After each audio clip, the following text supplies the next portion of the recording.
Welcome to Women Kicking Glass, the only radio show on OC Talk Radio dedicated to empowering women to be the best leaders they can be in any endeavor they choose.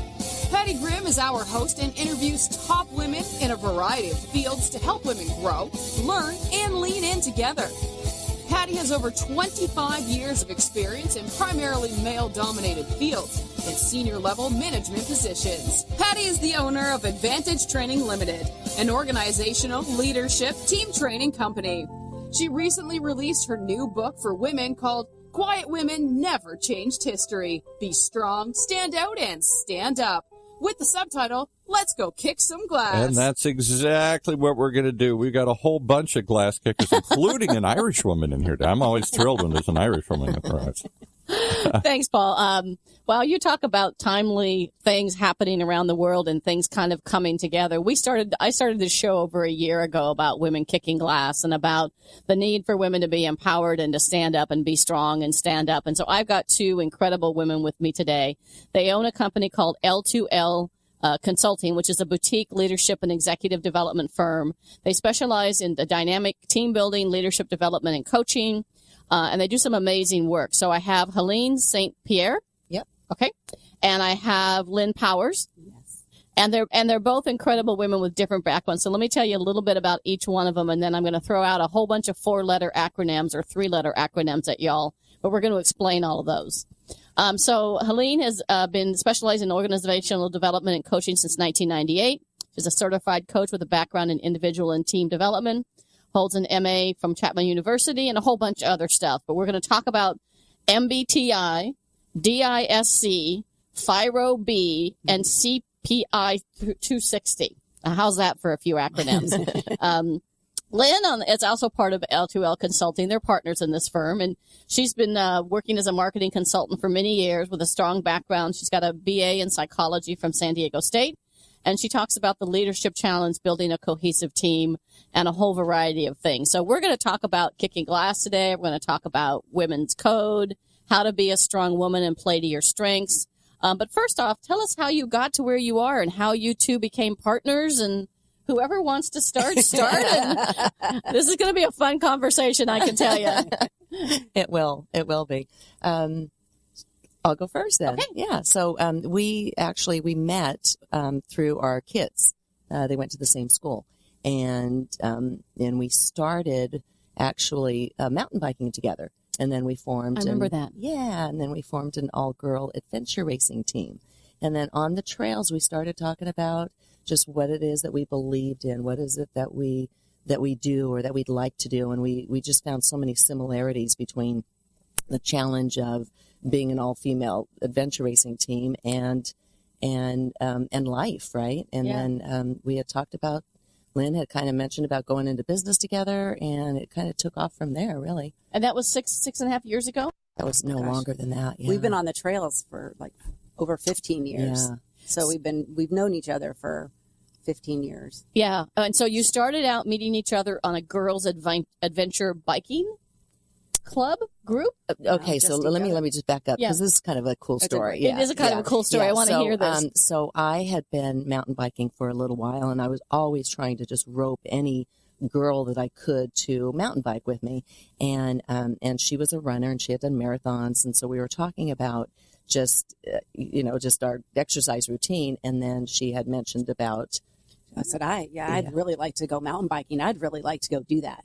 Yeah. Isn't that how sometimes it starts? Yeah. Until you get on the bike and you actually do it. And then it's like, oh crap, this is really scary. So I had exactly. Yeah. And she's like, you got it. It's okay. And it was one of those things, and I'll always remember this, because I had gone out there with several other friends previously. Right. And we get to the end of the ride, and it was, I didn't take her on a light, easy thing. I just kind of like, it wasn't a beginner thing. This was I dumped her in. Yeah. Dumped her in. She had a great attitude. And then at the end of the trail, I just looked at her, and you just know when you see a sparkle in someone's eyes. Yeah. And as hard as it was like she looked at me, and I was kind of like, well, and she just said, this is really cool. And I'm like, awesome, great. I got my person. I got my person. And then we just took off after that. And, she has her own interpretation of the story. Yeah, exactly. Right. And mine was more just, if I want to hang out with this person, I better learn how to do this and like it because I want to be her friend. And I know she likes to mountain bike, so I better know. And we both had that admiration. She for one was, again, innate. A gifted coach, even at that point. Right. Just challenge me by choice. Like, you don't have to do this. It's okay. You can get off. You're fine. You're going to be okay. You'll be okay. Yeah. Do you like it enough? Okay. I like this part, and so she was coaching you even before you became partners on the trail and riding together through all of this. Yep. Okay. Just impeccably, and has coached me, I would say, on the trails for all those years through the adventure racing. And again, what we say, if you're open and willing and ready and you have a good person to help you get there, it's like magic. Well, that's like what's all about a coach. So tell us a little bit about your background. And then I do want to talk about this adventure biking because I think this is really kind of a cool thing for women to do to empower themselves through something that's fun. Right. But also a little scary. Very scary. Yeah. So how about your background? I think my background is, for business, I've been a marketing consultant for many years. I've also worked for women-owned organizations. And we talked about that. Yeah, small businesses in the marketing arena, and now I consult and work with Helene. I saw the benefits of self-development and self-awareness and how important that is in the business. So I said, let's do this together.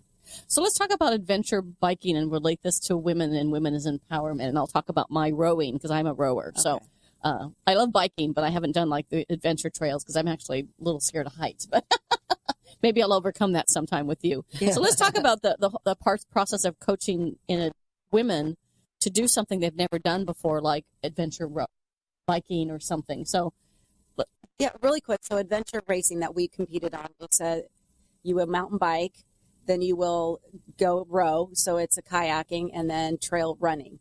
But in the midst of it are some special tests. So they'll stop you dead in your track, and you have to kind of work together as a team to figure out how to overcome some of these obstacles that have been placed in front of you. So you're only as strong as your weakest link. Exactly. You have to cross the finish line together. So you have to depend on each other. And back to, what are your strengths? Where, can you tap into when you need to get in pain a little bit more to make sure that you're a part of the team. So I think that's where the company evolved. It was through those experiences that it wasn't a classroom experience, somebody telling you how, what life was going to be. It's like, you are out here. This is leadership. This is coaching. This is team building, working together as a team to a common goal that everybody had to cross the finish line at the same time. Absolutely. And I think we could probably write a book on just some of those experiences and how. You should. Yeah. I was talking to these two about writing a book. I said, you just have to do it. Yeah. Just make it a goal. Do something So I had a woman on the show recently that said she made a commitment that her New Year's resolution was to do things that made her afraid. That's it. So doing the mountain biking, maybe writing a book for the two of you. But there's so many cool things about working together as a team on something physical. Yep. That challenges you to really develop your leadership and team skills. And it's an all women's group, right? Yeah. Mm-hmm. Yeah. Because you don't want to look back saying, wow, I could have done that. What could have I done in my life that I didn't challenge myself to do because it was easier just to stay, in my little comfort zone. Mm-hmm. And you think about it. You think about the analogy of you've got to keep your head up. A lot of people want to look down, but you've got to keep your head up to some extent. Oh, absolutely. And looking forward, because if you look back, you're going to turn and you're probably going to fall. So, Patty, we have so many of those experiences and those analogies. Do you take your clients about mountain biking? Well, we did. We started it. That was how we were going to start our business. Yeah. That's we said we should do this with people out here on the trail. And we've talked about evolving the business to get people outside. Yeah. Because your brain is more open and with nature and. Yeah, and there's something about that experience where it's just exactly like you were saying. You're going down, or let's say you're done climbing, and then all of a sudden that the difficult single track is coming up, and it's chunky, and it's got these boulders, and we would talk about don't get in your head. Like, don't get so Yeah. much in your head where Yeah. you're overthinking it. You know, go with the feel. And we had this kind of communication between Lynn and I. It's like, Yeah. I knew her skill level, and I Right. knew she had it. And it's like, you got this. You got this. Like, don't think too much. We got this. We can do this. And Yep. don't look at the rut, because you look at that obstacle, you're going to go right into it. You know, look We ahead. still coach each other on the trails. We Like, do. you got it. You got it. Sit back. You're fine. Yeah. You know, and sometimes you fall and sometimes you don't, and you get back up and you learn and all that. And if you look at the bumps in the road, you're going to fall in it. Yeah. If you look at Yeah. that big hole, your mind is going to take you there, where if you kind of ignore it and say, I can get through this. And if you've got a good coach, which is really the value of coaching. Anytime you're trying to learn something, especially something you're a little afraid of, you need a coach that just says, keep going. You got this. Yeah. You got this, girl. Yeah. You can do Yeah. this. Yeah. You can do this. And when you fall, well, what happened? Yeah. What would you do differently next time not to fall? And maybe you happen to look back, and I so think- you fell. And I think the biggest lesson that I've learned is challenge by choice. And for me in marketing and in sales, it's sort of like you drive it. You got to get Yeah. results. And Yeah. I'm very action and results driven. So Right. I tend to coach like, you can do it, so go do it. Right. Versus, you know, like, come on. It's like, it's here Right. if you want. It's available It's to you. available to you. Yeah. I believe in you. I believe that you can do this. And And we're not going to get to that I'm not going to next. force you to do it, Yeah. but I'm going to challenge you, and don't look back and regret, but go. And it's Yeah. okay to be in Go ahead. pain. Right. Yeah. And we have a funny little story about when Yeah. we were racing, and I think it was back east. We were on a particular race, and we all had our strengths, right? And Lynn was a great runner and still is, but that was one of her strengths. I mean, we were all pretty competent at that point. And we had said, you know, we were good, so we're gonna kind of push ourselves a little Right. bit more. No, we're going to win. We're going to I think win. those were Okay. the I words. don't know if I We're said gonna win, but I knew we were capable of We placing had a result, the podium. yes. I knew we were capable looking at us. And it's like, we could get on the podium, Lynn. I know we can. We can for sure do this. And so we were running, and it was the running portion of the race. And I'm looking back, and she's kind of back there, you know, and I was wondering, truly, Why aren't you taking the yeah. lead? Well, I was Why wondering aren't you in front? and why she wasn't as close as Right. she usually is. And I just assumed she was in pain. So I looked back and I said, hey, are you in pain? And I really thought she Yeah. was. And she was like, no, I'm good. And I'm like, okay, well, get in pain, because we need to be in pain in order to win. You know, Yeah, we need yeah. to push ourselves. And we talk about that a lot. So Just having fun. Like, we'll Yeah. get there. We'll get there. Yeah. I'm just trucking along. And I always say it's like, it was more like, no, get in pain. yeah. Well, yeah. But that's the other thing, right? Yeah. You know, get in pain, push yourself. This is not, we had a goal. Yeah. It was to get to the podium. What Right. kind of like, come on. Yeah. And if you don't just do things you're uncomfortable doing and maybe get in a little bit of pain, you're never going to grow. No. You're never going to go beyond what you are today. And it's so important that women and young girls think about doing things that are maybe outside their comfort zone so they can learn and grow. Yeah. Because if it's easy, you already knew it. Right. Yeah. And it's not worth the win at Right. the end. And there's If some it's easy. amazing examples. So I'm a rower. I started up with the Singapore American Dragon Boat team when I lived in Singapore. Our women's team never lost a race in 3 years. We had our mixed team had a little bit different results, but our women's team always worked together and challenged each other. And we had this young Singaporean girl that couldn't weigh more than 80 pounds as our coxswain, who's the one who's calling the cadence of row, row, you know. And she was amazing. And then I just saw recently on YouTube, I was searching for a video for rowing because I wanted to show it in a workshop. And I came across this one that's a group of women who all have survived breast cancer or have breast cancer. And they teach them how to row. They teach them about the different positions and every seat on the boat has a different role. And that people in the middle are the balancers. They may not be as fast and strong as the people in the front and the people in back, but they're the balancers that keep the boat level. And so it's kind of an interesting of the analogy of how you think about that. So, you know, Talk about teamwork. talk huh? about Right? teamwork. Yeah. I mean, and Yeah. if you don't row in synchronization, you're not going anywhere and you're not going to win a race. Yeah. We run, one, because we put all of our egos aside. We work together as a team. We encouraged each other. Yeah. We gave each other a hard time. Come on, you can do better. Yeah. You're like, why aren't you up here Yeah. leading us? Yeah. You're the runner. Yeah. Just some interesting things to think about.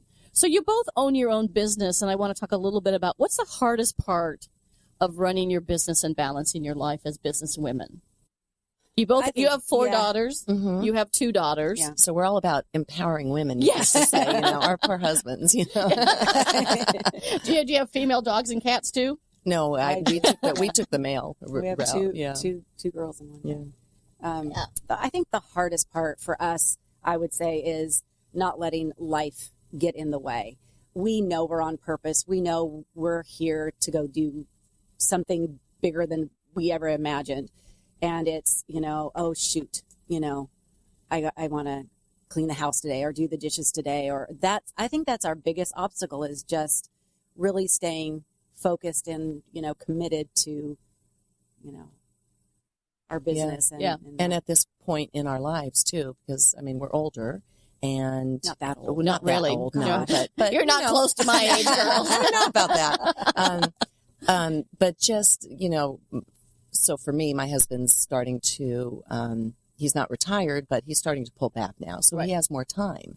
So more time to do social things and go out and, and I'm, and I'm on the other end. It's like, well, we're I've got a client to get tomorrow. Yeah. And it's getting to the point now where it's like, we're finding that we're having to invest even more time and energy because we're busy. We have a lot of clients now. Yeah. So it's like, I do want to do this with you, but at the same time, this is still important to me in having that communication where you're able to, you're able to both get what you want. Yeah. Right. Yeah. I tell women that when I'm working with them or even when I'm speaking, pick your partner carefully. Yeah. Pick somebody who's going to support you in your dreams and your vision and your purpose. And it's going to understand sometimes that. I will have to say, from that standpoint, we have been very blessed. Husbands that have continually encouraged us, never discouraged us. Yeah. You can do this. You've got it. And that has been amazing. And our children and family and friends as well. And we've made sure that those are the people we surround ourselves with. That you can do it. And So how does your company help people or women? How does your organization help people or women in achieving the best they can achieve? Chime in, but it really is with self-awareness. I think the main component that we start with is, who am I? Yeah. And the importance and the value and the power that you have when you really know who you are. Yeah. And we're not programmed that way. Our society doesn't start us off that way. It's go do this, or you're thrown into a classroom of 28 kids and you're supposed to fit in. And has anybody ever sat down so who are you? What do you like to do? Yeah. Do you kind of like to, Or you're not going to make money doing this, or you're not going to be good at this. Do you like to go fast? Or do you like to be are you more methodical? And it's through, society that tells us kind of how we're supposed to be versus, oh no, I know, kind of. I am who I am, and I'm okay with that. And I think schools, a lot of times, they assume everybody learns the same, which isn't true. And they tend to reward those people that maybe are fitting in versus those people that maybe don't fit in. Yeah. And what do you do if it's just not you? Yeah. And so in organizations, it's the same way. With women, it's the same way. We're told, you're supposed to be a mom or a wife or a whatever it is. And it's like, well, if I'm really aware of who I am, then as we've talked about, what are my strengths? How can I go? What am I offering to this? Yeah. One of my daughters, my youngest daughter, actually switched majors midstream, and it was when I had went to get certification in the Myers-Briggs. So of course, you practice on your family members, and I said, "Hey, take this assessment. Take this assessment." Exactly. We'll talk about that. and so my 2 younger ones had taken it, and they were up at the Academy of Art in San Francisco. So one has been an artist from early on. You saw this, she was always doing art and painting and stuff. And then my 4th one, she went there too, and she was studying ceramics, and she had taken it. And then we kind of debriefed it, and we talked about it, and she just kind of her eyes just looked at me, and she goes, "Mom, I don't know if this is me. Like, I don't know if I'm in the right spot. Yeah. If it's like I just don't feel it. Right. And it's like, well, okay, then let's kind of let's talk about it. What do you think? Where do you want to go? What do you want to be? What do you want to where do you thrive? And it's I think it's harder to have that discussion as mom, but it certainly did create an awareness for her, I think, at a great pivotal age to where she was given permission, and she gave herself permission to not necessarily follow her sister, but, start to follow her own dreams and whatnot. My son, literally, is like, Mom, I don't work for you.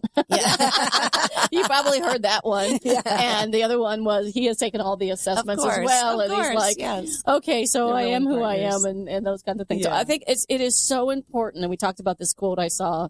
I actually heard the quote first on listening to Ryan Seacrest on Kiss Radio one day coming into the show. It said, be yourself, everyone else is taken. Yeah. And your daughter trying to be somebody else, be her sister, is the fact that it just didn't fit her strengths. It didn't fit what brought her joy, what makes her happy, what she does well naturally when nobody's watching. Right. And taking the time to have those conversations. Yeah. Do we do that? If I had done what my dad wanted me to be engineer because he was one and he thought it would be a great career for a woman. Well, I am not a detail-oriented person at all. In fact, on Myers-Briggs, it scores like 0. On any of the questionnaires, my organization detail skills might be 0 to maybe 10 on a scale of 100. So I'd be a terrible engineer. My mom thought I should be a flight attendant so she could get free flights. Yeah. And that would have worked out well either because I probably would have got angry at a passenger and thrown a cup of coffee in their lap. So I ended up going my own path. And I remember when I left First Interstate, when I left the bank I worked for, I was a vice president at 29, and my dad saying, why would you leave this job that's secure, that you're a vice president, you're an up-and-comer? Why would you leave this job to possibly start your own company? And me telling my dad is because that's where my heart is. Yeah. Oh. Yeah. And him kind of going, okay. Yeah. Then I'll support you. Yeah. But those stories that people tell us who we should be or what we cannot be stay with us. The shoulds and could. I think, and I think that's what we say. Like, if we can get to people, at a younger age or do something more to like, it's okay. Chart your own course. Yeah. Give yourself permission. But at our age, I think that's why it probably, took us to where we are today to start our business was all those life experiences of being told, like, you should. So my dad, was kind of the opposite. Like, well, you're just a girl. You can't, I don't know if you could go do that. Like, just find a nice husband, get married, whatever, and have kids. Kind of like that, but not go get them. You could do whatever you want to go do. It's like, not quite sure. So I think that was my drive. Yeah. So my driving force, even like with mountain biking or starting a business, it's like, no, I can do this. I can absolutely do this. And I will certainly hope that I can give that to my children, that they can do that. If anybody ever says to me, you can't do it, I'm like, watch me. Oh, yeah. On that mountain bike, I'm really good going up hills. Yeah. I'm going down hills? Not so much. Yeah. I can show you all my bumps and bruises and scars, and you can see I've had many. They're all my stories. Like, okay. But look how much you learned from it. Right. I mean, that's and to me, it's what you said is so important. It's the shoulds and coulds that I think women hold with them more than boys do. Yeah. As little girls, we grow up to be perfectionists. We're supposed to be the perfect mom, the perfect wife. Years ago, they used to call it the Cinderella syndrome, but Cinderella was a fairy tale. Superwoman is a cartoon character. Yeah. That doesn't exist. And so I think when we raise girls to be perfectionists with the shoulds and coulds, that turns into the imposter syndrome when they get older, that they're never good enough. Yeah. Like, I should be able to do this. And you can. Yeah. But it's not comfortable. And I think also just being the yes person too. Like, okay, sure. If that's what I'm supposed to do. Right. I'm told to go do that. Sure, I'll do that. Yeah. Okay, I'm not going to speak up. And I was a little bit of a sassy one. So, but I grew up in a culture that I was allowed to be a little more, verbal. Yeah. But that didn't always work out. Yeah. So we're going to take a quick commercial break. We're going to continue back, I think, on this great conversation. I do want to talk about MBTI. DISC, all these kind of things, because I think it's really going to help people to think about what are your strengths and how do you play to your strengths. So we'll talk about that when we get back. Great. Right. Super. Thank you. When it comes to pioneers in their respective industries, we all know the Apples, Starbucks, and Trader Joe's of the world. In the realm of recruiting, Decision Toolbox is the industry's best-kept secret, with 90% of their business from referrals and repeat customers. For over 20 years, Decision Toolbox's U.S.-based team of recruiters, sourcers, professional writers, quality personnel, and tech support has perfected a Six Sigma approach to talent management. No matter the size of the project, Decision Toolbox delivers incredible results. A cost per hire less than half of what contingency firms charge, with the winning candidate presented in an average of 14 days, all with a 12-month candidate warranty. With results like that, Decision Toolbox won't be a secret for long. Visit us at www.dtoolbox.com for more information. All right, back to Patty and her guests. So I've got two incredible guests with me today, Helene St. Pierre and Lynne Powers from L2L Consulting and Leadership. And so we're talking about how women can play to their strengths and what's important to them. And we've thrown around a few acronyms, MBTI and DISC. And so I really want to focus on this in particular because I think so many women grow up with the shoulds and coulds. I should be more extroverted. I should be more introverted. And I think there's a lot of myths out there. So let's talk about this MBTI. First, what is it? Or DISC. And how can women use that to help them manage their careers better? Yeah. So, obviously there's so many assessments out there. There's so many assessments. Yeah, it's hard any self-assessment, you can actually go on the internet and just type in self-assessment or personality profile. We used to say as girls, we'd do the Glamour magazines. The Glamour magazine one. Yeah, exactly. Exactly. So MBTI stands for Myers-Briggs Type Indicator. Correct. Yeah. Yes. Yeah. And you know that, and the other one that we use is DISC. So, again, just another self-awareness tool. And like Lynn was saying earlier, that's the basis really of any work that we do. That's the first piece. It's, the emotional intelligence. You have to be self-aware of your own triggers, who you are, what are your, do you are you more introvert or extrovert? Do you need to be alone after being with individuals because that's where you get your energy. That's where you get your energy. Where you get fed. So we use it just primarily as that first step, right, of self-awareness. What are your strengths, and where do you see yourself thriving? And it's so important to know that, and then to give permission to yourself. Once you kind of, we never tell an individual or a team who they are, right? We have them take the assessment and then have a discussion. Is this you, right? Verify that. Yeah. And then how does that play into your life? How does that play into your work?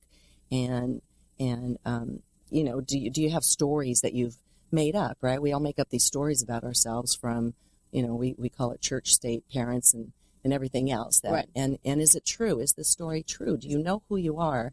And so DISC would be a tool to help you find out, help get clarification. Yeah. DISC is just I think a lighter versions of Myers-Briggs, right? And it's really just more about the self-awareness.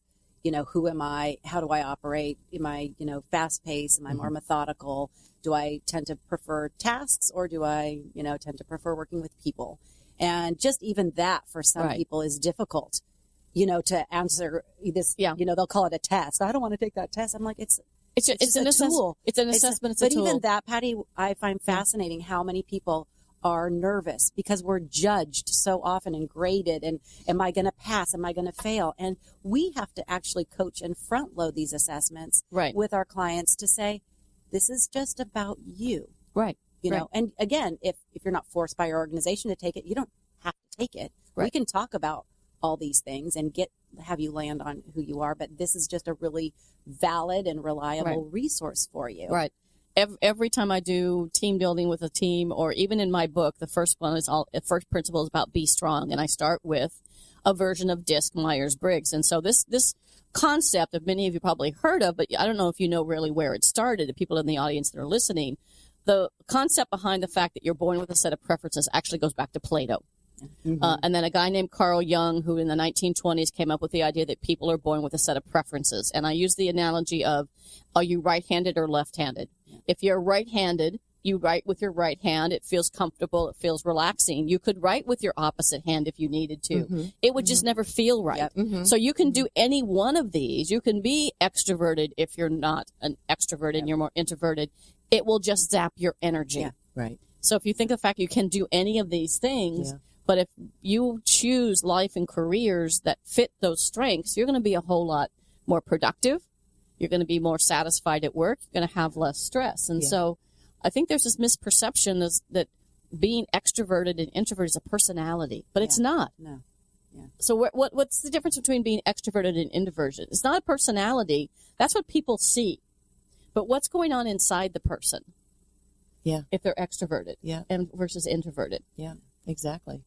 And again, how many people aren't even aware of that part? Right. So we talk on a higher level. There are people out there that don't even understand those words, introversion and extroversion. They just say, I've lost 4 jobs. I've had 3 marriages. I don't get along with my siblings. Everybody else is messed up. I'm fine. Bad you, good me. And this is sort of a way of looking at yourself and saying, oh, okay. So now that I'm aware of who I am a little bit, maybe this is how I need to communicate differently to people that are not like myself, because we're not. And that's the next step different. from there, right? I mean, there is the golden rule, which is treat people the way you want to be treated. Yeah. But there is the platinum rule. Right. Yeah. Treat people the way they want to be treated. That's a Tony slide. Alessandro's work. Yeah. So treat people the way they want to be treated. So if you are somebody who is more direct and task focused, and you're talking to somebody who's indirect and people focused, if you walk into their office standing up and point your finger and say, you need to do this, that person's going to be just, why are they mad at me? Why are they mad at me? Yeah, so it's really thinking about those strengths and who you are and what is important to you. I had a woman on the show a couple months ago who uses DISC to help her clients find their mate. Oh, sure. Yeah.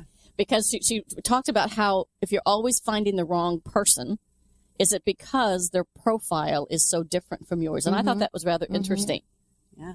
And we tend to seek out, the differences to offset our personality. So Helene and I are, if you look at the DISC style, the dominant, we're on the opposite, we share commonalities. Yeah. We share a lot of the same preferences, but yet we are opposites. Yeah. So. And if you're forming a team, you need a team where everybody is different. So DISC in particular comes out with 4 styles or 4 things. And recently there was a Harvard Business Review from, I think, September, October. That was somebody new that came out with a new version of DISC, which is DISC. And if you go to the internet, you can search on that and find some free quizzes. Separates it into 4 kinds of people. Yeah. Those that are task dominant. And then influential. Right. Or interactive, they say, and then steady, and then conscientious. Yeah. Yeah. And so they just came up with new words. So they kept direct. They changed I to pioneer. Okay. They changed steady to, I don't remember what the exact words are, but so it's just a version of the same thing, which says, you are who you are. Right. Why not be your best self, especially for women? Yeah. And exactly. And again, finding out who you are. And then what I love about knowing someone else's style is what we were talking about is adapting and then maybe letting go of those assumptions, right, that you had and all of those. We talk about even our husbands having, they've of course taken the assessment. Oh, yeah. And then my husband a few years back, we were just kind of laughing because it's like, gosh, okay, I get now why we butt heads where we do, and we had been talking about, again, meeting that person where they're at. And if he needs, if my husband needs more information, girls, give him the details, give him the information, give him the, the bottom line results that he's looking for. And if he doesn't want that, then probably you going into real detail about things isn't going to be, isn't going to get you. And it's all about, if, the whole thing about emotional intelligence or EQ, the two main two of the fundamentals are, 1, know yourself. So take one of these assessments, know yourself, and play to your strengths. So Marcus Buckingham and the Gallup organizations have come up with a theory called Strength Finder, which basically says play to your strengths, because as I said, you'll be more productive, you'll be happier, you'll have less stress. And that if you take all your time to try and improve your weaknesses, you'll get maybe average at best. Yeah. But you'll never get great. Right. But if you play to your strengths, you're going to have more. And we usually say it's your strengths overused. So your strengths overused that's your weakness. That's your challenge there. So and then your strengths, if you focus on, you improve at quantum leaps. Yeah. If you focus on your weaknesses, you're only getting incrementally better. Yeah. And it's so letting go of that guilt, especially for women, that I'm not good with numbers. I'm not good. I mean, I'm not good with details. Right. So I'll do a PowerPoint. But I'm great with people. I'm great with what I do. I get things. And so it's okay to be different. Or vice versa. Yeah. And then once you know that about yourself and, it's like, okay, this now I can communicate more effectively. So again, we'd like to say that we're communication coaches as well. Right. So once you kind of understand your communication style, which I think DISC has a lot of value as, then I will know how to be a more effective communicator to somebody else that isn't not necessarily my style. Right. And the idea that you need people around you. So when I am needing a detail-oriented person, I will hand my PowerPoint deck or my spreadsheet over to somebody else and say, can you check the math? Yeah. Can you prove the PowerPoint presentation? Because I guarantee you, every time I do a presentation, there's one typo. Yeah. And I'll say, you know what? Albert Einstein said, creative people learn how to spell words more than one way, and I'm a creative person, so I'll kind of make a joke out of it. Yeah. And I love what you were saying, owning that, instead of getting to that. Instead of staying in that box or that, I'm not that perfect. lens exactly where, again, you believe your own stories. And then again, giving yourself permission to, this is who I am. Let me, I'm going to say it. And then just being so much more comfortable in that, I think allows you to thrive. Yeah. Much. Yeah. I think every woman should go take a DISC profile or any one of, there's hundreds out there. There's Platinum Rule, there's DISC, there's Insights. I heard a new one the other day called personal analytics or something. So personality and analytics together. I heard a new one the other day. It all comes from the same idea of play to your strengths. Yeah. Know what your strengths are. Yeah. And we've used all of those before too. And we have found too, if you were to just overlap, layer all of the assessments, it's not a matter of which one you take, because they do all correlate. We find that even when we'll do a few 360s, and their style will show up in a gap in terms of where they're at. But they all correlate. Yeah. So it's not important which one, but it's important just do one. Or the other thing you can do is I use 4 birds. I say, are you more like an eagle? Yeah, we do. Are you more like an owl? Are you more like a dove? You're more like a peacock. Yeah, or the parrot. Peacock. Yeah. Because they're colorful and flower. And so usually I start, in fact, I did there's a program about birds now. Yeah. So I did a program on Monday for my niece who's a sophomore at J. Sarah. I did it for Assist Teens, a group of 75 girls and their moms. And we did the birds. Are you an eagle, owl, dove, or peacock? And that sticks. And I said, if you don't know who you are, ask your friends to tell you who you are. So true. So true. Because it comes out in how you think, how you make decisions, how you talk, how fast you talk. Mm-hmm. And then if you know that about yourself, you can say, okay, I know I'm probably talking a little bit fast now. Are you following me? Are you tracking me? And the person, can you slow down? You're like, okay. Yeah. Versus, what's wrong with you? Right. So for so many years, embrace that. Yeah. And once you kind of know that, another aha moment was, I worked with a group of women, and we were going over something, and I was, of course, in my very driven action, results mode, like, let's get this done. And there was another woman sitting there, and, just quietly, and I was, come on, right? And then I just see like kind of like the tears, and I just thought, oh gosh, what did I say? No. Oh no, what's wrong with her? Come on, get tough. Kind of, what did I say for a minute? But it was like, oh, she's just, whatever. Now, fast forward 5 years, it's like, oh, she took it, personally, and I was forcing, and I've gone back to her probably 3 times. I'm really sorry. Like, that was really about me. That was really rude. Yeah. And even my husband came home one day and said he had made somebody cry. And I go, well, it's about time, because he's an S style, and he's like, oh no, because it was out of happiness. I said, well, the funny thing is, I know when I worked at Microsoft, there was one person who we were complete opposite. I am an eagle peacock. So I'm driven, direct focus, task focused, let's get things done kind of person. And this guy came into my office who I was working with, and he started to cry. And so every day I would come home from work. After that, my husband would say, did you make anybody cry today? And it was almost like a rite of passage, like, yes, kind of.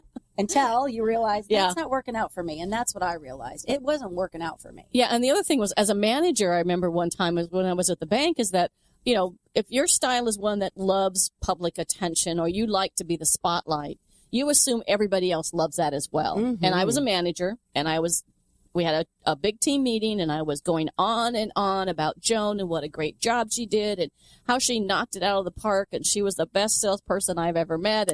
And I'm looking at her, and she is cringe. She didn't even cry, but she was cringing. Like, no, not and in afterwards, public. I went to her and said, "What's wrong?" And she goes, "I don't like to stand out from the crowd. I would have preferred that you'd given me that feedback personally." That's great feedback.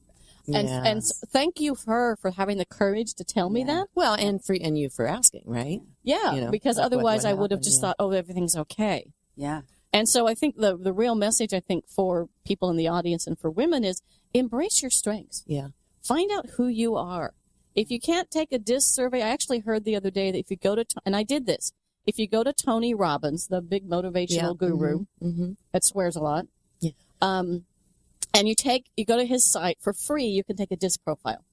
And you get a pretty detailed report back for free. Now, they bug you with a whole bunch of marketing after that. Right. Or the other thing you can do is simply take a journal, and every day when something makes you feel strong, it brings you energy. You find yourself doing it when nobody's watching. That goes in your strength column. Anytime something stresses you out, it's hard. You have to force yourself to do it. You're procrastinating. That goes in your weaknesses, strengths, or side. Right. And then figure it out from there. And that's when we debrief, from the report we get from somebody's DISC assessment, there is a page that is their story. Yeah. And just to watch individuals that have never had that experience is just amazing. They're reading this and going, oh my gosh. Yeah. Yeah. How did you know? How did they? Who are they? Who are these people? And we always go, it was you. And they're just like, well, how did they know it? Well, it's who you are. Yeah. And they ask the great questions. And even kind of, I tend to be enthusiastic, or I can be, back to what you were saying. Yeah. I can stretch to be that, but typically I'm not. And that's what I love about those, some of those words, like I am direct. Okay. True. 5 out of, 1 out of 5 versus I can be. And that's going to tell somebody like, and we'll get that a lot too. It's like, well, I can do that. And it's like, can is the operative word. Do you love it? I can be very detail oriented, but I hate it. Yeah, right. Exactly. There you go. It's painful. Yeah. Right. It literally is like trying to write imagine just take your pen right now and write your name 5 times with your dominant hand. Now put it in the other side and try and do it. It's painful. Yeah. Yeah. You're like, yeah. I mean, and that's okay. Yeah. I mean, it's okay to not be what everybody thought you were, or who you think you should be. Right. Just back to and the caveat though that we always say, because we never want to pigeonhole people, right? In terms of, we always say you are each one of those birds, or everybody has. You have all of these. You have all of these. It's just there's again that preference word, or you tend to thrive more in this area. You tend to thrive more in this area, and this area is more difficult for you. Because I mean, we met someone one time in San Francisco, and it was just funny because we tend to do this, right? We kind of analyze people. We try not to, but we do. It's like, oh my gosh, he's definitely an Einstein. Oh yeah, or this. Before they even take the quiz. Exactly. And then we were talking to him in the subway, and he was just very energetic and talkative and expressive, and you could just tell his style. And then we were talking to him about what he does, and he's a I don't even know what the heck this is, but he's a nano economist. Whatever that is. And the most cerebral, like you would think analytical. Right.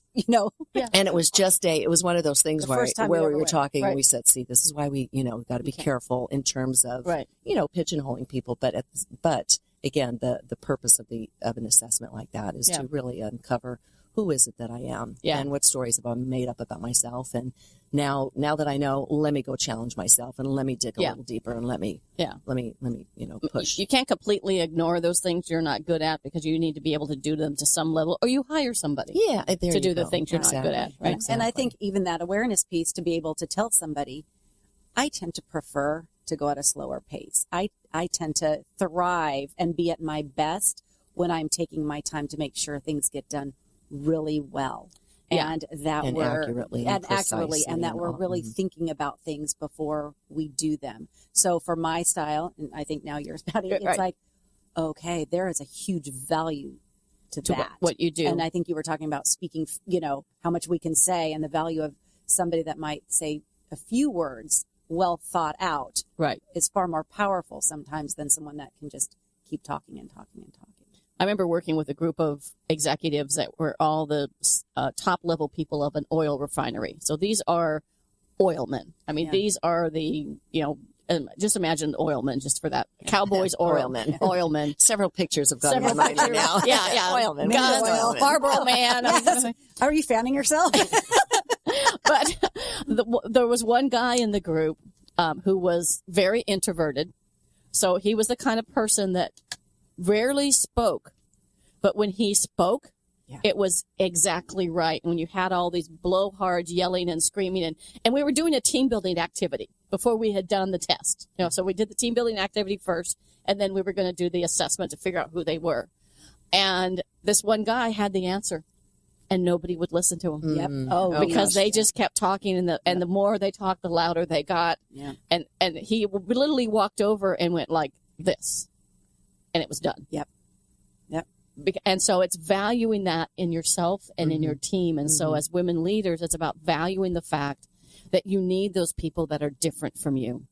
But what I love what you said about was stating intent before content. Yeah. So if you're a woman or you're working and you're working for a boss who is that direct task focused person, you may need to say to them at some point in time, I prefer that you send me this information ahead of time so I can think about the best response versus you asking me to make a snap decision without all the facts. Yeah. In order for you to get the results that you're looking for. Right. Exactly. So go back to them. I'm here because you hired me, you valued me. I'm not here because somebody opened a door and I walked in. So there's a value component why you're in that job. Right. So again, whether you speak loudly, in your tone or just in your disposition is equally as important. So you walk into them and you can say it quietly and methodically, but you're going to get the best out of me if you allow me to be a little more methodical. And to that direct task focused person who generally has a pretty big ego and wants to do well and wants to be visible, how can you help them? By bringing your strength to them and saying, give me the opportunity to bring my strengths to help you look better. And that is really what this is all about. That's what you do in your business. That's what we love. That's how we help people. That's what we love. Yeah. And we love the awareness piece that you were saying in a team when we do team development and the awareness piece of all the other team members to take that moment to look at the one person and go, aha, wow. Okay. Right. And how much time did we waste, right? In team. How much time do we waste? How much energy is wasted not get on done? Yeah. I was actually an attendee in a session, which was really kind of funny, is they put paper on people's backs. Right? You probably have done it. We're all laughing because we'll see if it's the same one. And people write on the back who you are. And they are admire about you, so accurate in terms of how you do things. So I think the real message here for the audience and for women, and I want to make sure that we have you both spell both your first and last names and how we find L2L Consulting and how you can help companies. So I definitely want to close on that one. But I think it's the idea of know what your strengths are and help your children do this. Yeah. Don't try and fit your child who's a round peg into a square hole. Yeah. Like your daughter. Yeah. This just doesn't fit me. It's okay to change your major. Yeah. I wish start early. I wish I would have known that. Start young. I started doing the DISC and Myers-Briggs with my kids when they were because we're trying to 9, 10 years old. Yeah, and we're trying to form these kids and go be, go be an extra. You're a woman. Go be out there. Go be a leader. Versus, wait. Let's talk about who you are and what you bring to the team. What you bring to the team. Yeah. And where you're at your best self, right? Yeah. Back to that. Be your best self. Everybody else is taken. Yeah. Yeah. I just love that. Yeah. I worked with one manager he was very introverted, and we did the Myers-Briggs or we did the DISC, and everybody got little blocks, different colored blocks with what their preferences were in order. And he had a flip chart on the back of his wall. It had the grid with the 4 characteristics with people's names in it. Mm-hmm. So when he was going to go coach somebody, he coached them based on their strength. Huge. Oh, yeah. Huge. Yeah. Because that's why we start there. Yeah. We can't do a team development, really a robust team development day without knowing the personality style. You can't expect to get to that social awareness without understanding your own self. So one last thing, and then I want you to let people know how to get in touch with you after the show. What words of advice do you have for women in our audience to really go kick some glass? Just dare to risk. Dare to risk. Risk. Risk. Take the risk. Yeah. That's not one word. Well, it's a thought. One thought. Yeah. And is it true? As in, is it true what other people have said about you? Is it true what you've said about yourself? Yeah. Kind of like what? Ask yourself, is it true? Yeah. Who are you? What story are you telling? That's the second principle, which is write your personal vision. But anyway, so how do we get in touch with the two of you? So we're online. Our website is L2L Consulting Team. Link to leadership. Yes. Everyone's asked, what's the What's L2L? L2L? Yeah. So link to leadership. So it's L, number 2, Yep. L, consultingteam.com. And I'm Helene St. Pierre. Okay. And I'm Lynne Powers. Awesome. Yeah. Well, thank you, ladies. Thanks this has been for fun. having us. Thank this you has so been much. awesome, and I really appreciate it. I think we're just going to stay here. And I know. we're We're just going gonna to keep keep going. We're going to keep going. So just a couple of things about me. You can find me either at my website, which is advantage-training.com, or Patty Grimm at live.com, which is PATTIEGRIL. Oh, gosh. Okay. PATTIEGRIMM at LIVE.com. I'll get that out. And you can pick up my book, Women Kicking Glass, which is Quiet Women Never Change History, on Amazon. Thank you. So thank you, too. This has been a blast. Go girls. Very nice. Yeah. Go Awesome. Kick some glass. Let's All go right. kick some glass. Thank you, ladies. Thanks so much. Thanks for listening to Women Kicking Glass, the only radio show on OC Talk Radio dedicated to empowering women to be the best they can be. Listen each week or download the podcast at patty.grimm.podbean.com. To reach out to Patty to schedule a speech webinar or to learn more about her leadership and team training, contact Patty at pattygrimm@live.com. For more information about her company and her books, have a kicking day.